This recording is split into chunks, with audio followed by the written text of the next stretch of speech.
All right, welcome to step 12. We're done with steps 10 and 11. Just wanted to prove that I did get these finished up. It's been a little while. But if I haven't said it before, I'm going to say it now. It's just time to push through and get this done. Got a little bit of time left to get it done without having this carried on too long. So, wanted to go through this real quick. Couple of things that I noted. Make sure you keep your parts where you know they are by numbers and all that, because part P25 is pretty close but not identical to part P5. And if you're not careful, you could switch them around, and I don't think that would go well for the model. So keep it all straight and you won't have any issues. Same thing with part P38 and P37. They're not identical, as you can see, compared to where the hole is. The little details on the side don't match up, so you've been warned. Pretty simple compared to some of the stuff that we've been doing now. This is pretty easy. All I'm doing is I already built a few of these to make sure, because you got to build 1,000,000 of them. Okay, not really 1,000,000, but... And then this goes in this way, so the bolt detail goes out. Gets glued on. Like so. Then this gets glued in. And this is a little bit I don't understand. Oh yeah, and you got to watch out for flash in these things. I didn't look before. Inside the... For a kit that's so new, this is one of the bad spots. But anyhow, you take it and you put the pin through there. I'm taking the back of a hobby knife and just tamping it in so it goes in well.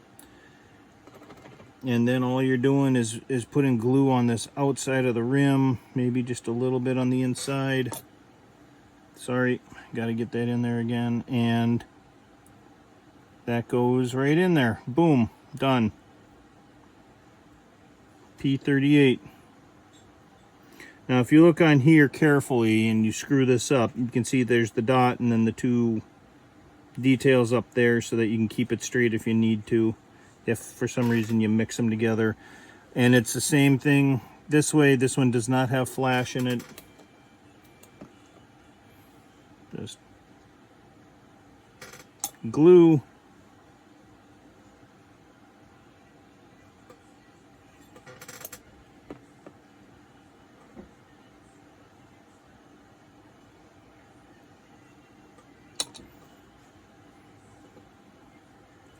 Again, put that right in there. Tamp that down.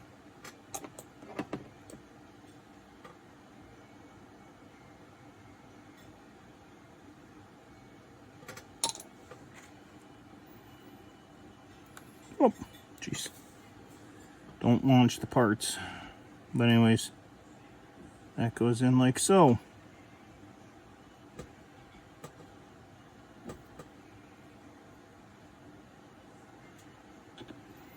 P18 right there.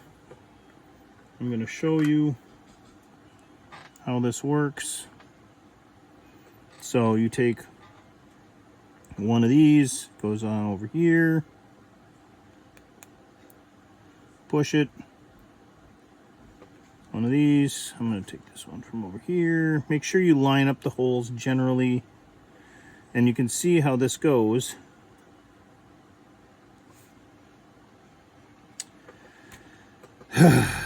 Well, isn't that a bummer? Alright, so all the pins that I put in for this, I put in this way, thinking that's how they went, because there was no direction. Actually, they've got to go 90 degrees so that you can put the piece on there. So if you haven't done this yet, then you can learn from my major goof up.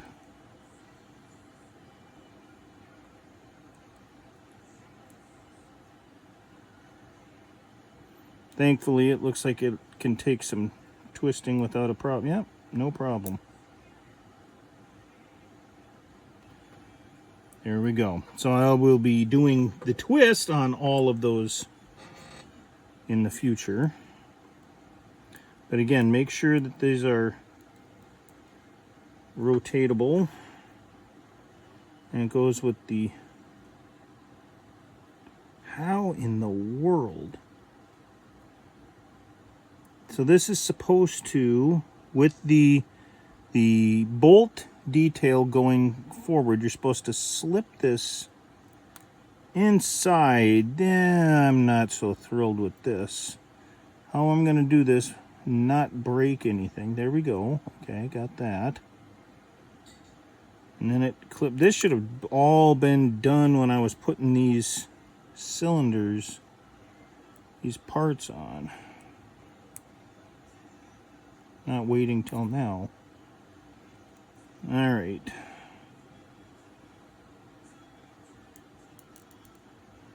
Now, one of the things that I'm seeing with this is these bolt heads kind of get in the way, but they are definitely pointing up. And you can see the axle, or the main part there, goes up close like this, so it's supposed to sit like that. So apparently it's not supposed to completely sandwich in there.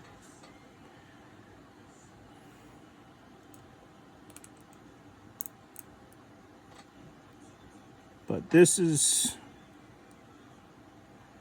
what it's supposed to look like with all those parts in there. So it's going to take a little bit of work to get this to all match up. I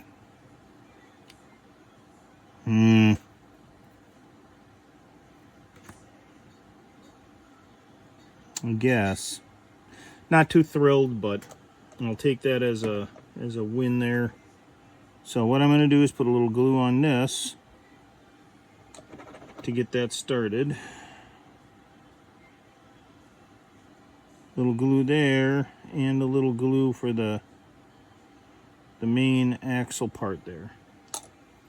So all of this now is just glued, but I'm not making it super duper crazy tough. Now, I was asked, aren't you worried about the seams here and here? No, when this gets put on, these seams are going to be near the bottom. You're not going to see them, and this gets glued onto the trailer there. So you can see this here a little bit, and if you really go looking, you can find that, but honestly, that's not going to be seen.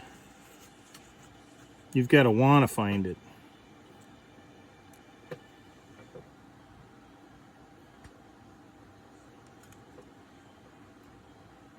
So anyhow, that's attaching those onto there. This actually goes easiest if you take and put the glue on here first, because the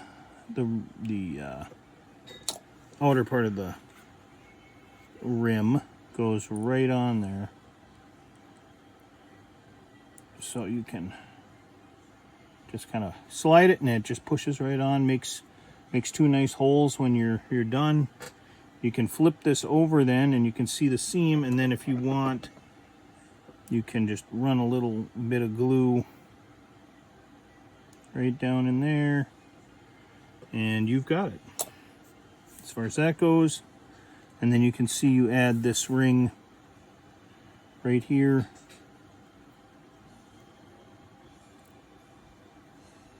That doesn't look right.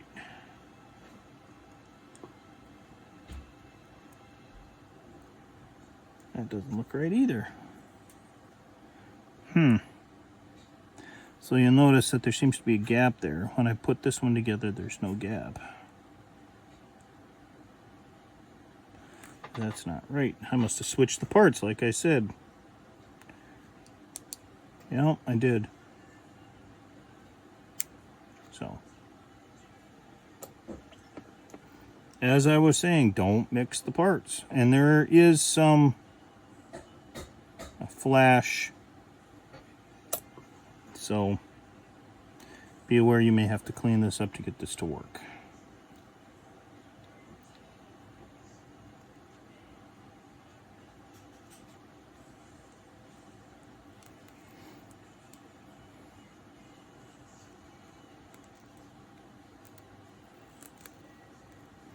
Might have to work with it a little bit.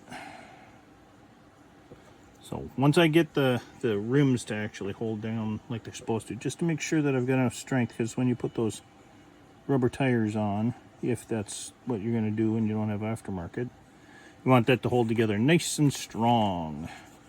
So there, I've got those two done, and this right here is even more simple. It's just these two parts going like that.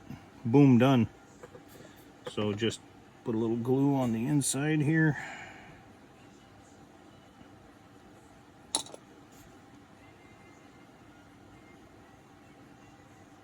And I'm just running this around like this so then I can feel that it's spreading around, and there. So now I've got those done. I am not on this step putting on P30 yet, because what I want to do is see if I can put one of these on and later on put the tires on with this attached to the trailer. Because if I can't, then I've got to leave these off until they're fully painted and done, which means I can't hook up the air lines like they have down here. But I want to make sure that this is gonna work, and I've also got to make sure I keep things separate so that I don't make a mistake again. So there you go. That's step 12. I will have an addenda to show you when I'm all done with it and how I'm going to do the rest of this. See you then.